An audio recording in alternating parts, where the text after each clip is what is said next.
Hey, welcome back to LaNise Spicey, and today we're going to be making homemade tortillas. No lard, no butter, and no oil needed. Well, first I added a cup of wheat flour, but you can do all the cups of with regular flour. I'm just trying to be a little healthy. So right here I'm adding 2 more cups of just like a regular flour. So in total there's 3 cups of flour in there. Next I'm going to add a tablespoon of salt in there, and after that I'm adding a tablespoon of sugar. Yeah, the sugar, you don't even taste it, but it does give it a great flavor. Next I'm adding a 1 teaspoon of baking soda to the mix, and this is just going to help it to make it like really fluffy. So yeah, next, I don't know why I did this, but I started going to pour the water, but you don't want to pour your water first. You want to go ahead and mix those dry ingredients. And so that's what I'm doing before I add the water. I want all the ingredients to kind of like be, homogeneous in the mixture. So I'm just stirring that up, getting that all nice and blended. Next, I'm adding 1 cup of water. And what I like to kind of stir it with using that, because it has like a rubber tip and it helps to get it all mixed.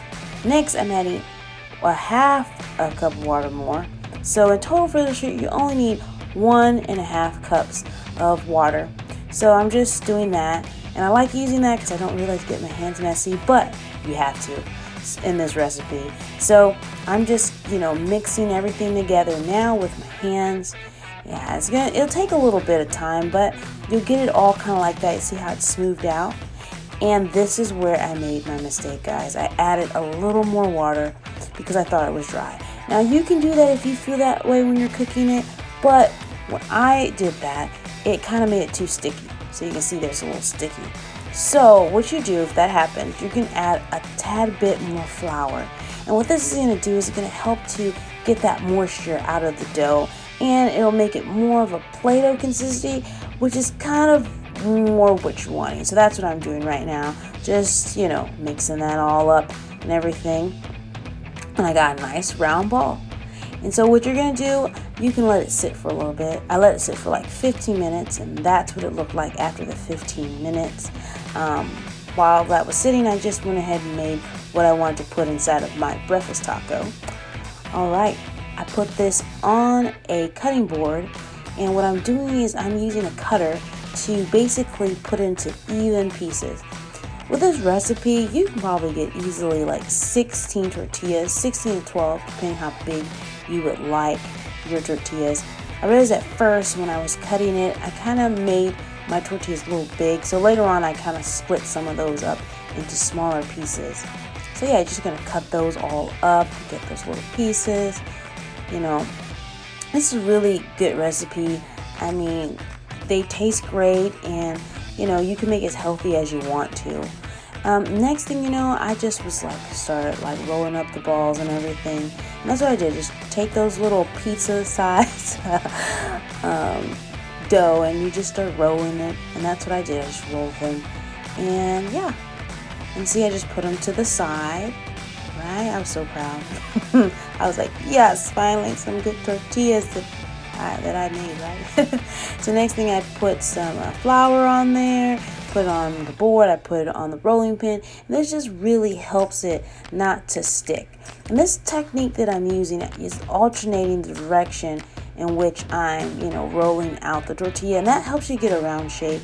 And I was also, probably saw after I did maybe like 2 rolls, I flipped it, because if you're rolling on the side that has the flour, it doesn't stick to the rolling pin as much, and so therefore you can kind of maneuver it a little bit more, move it how you like it a little bit more with more ease.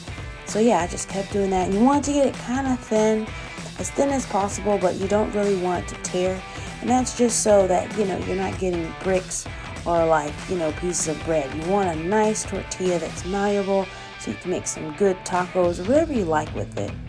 Next thing, I'd put it on the stove.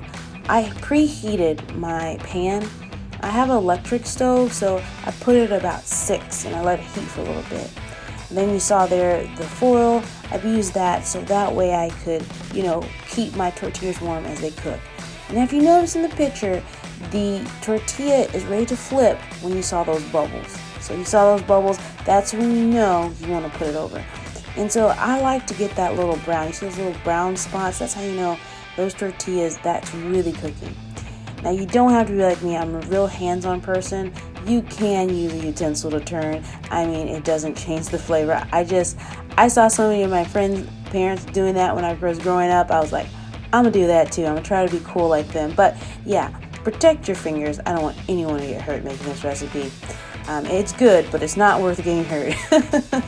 Yeah, so just keep that. You just keep turning it, and eventually it'll be ready. And look, that's what you get. Some delicious, delicious tortillas that go good with a lot of things.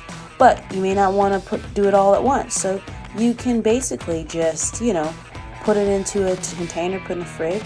Or like I did here, some of the ones I cooked, I put those into a bag. Easy to go, in the morning. And look, delicious taco with homemade green salsa and my special green drink. So guys, I hope you liked this video, and if you did, please subscribe, please like, please share, and tell all your friends. Thanks for watching, guys. Y'all have a great day. Until next time, bye!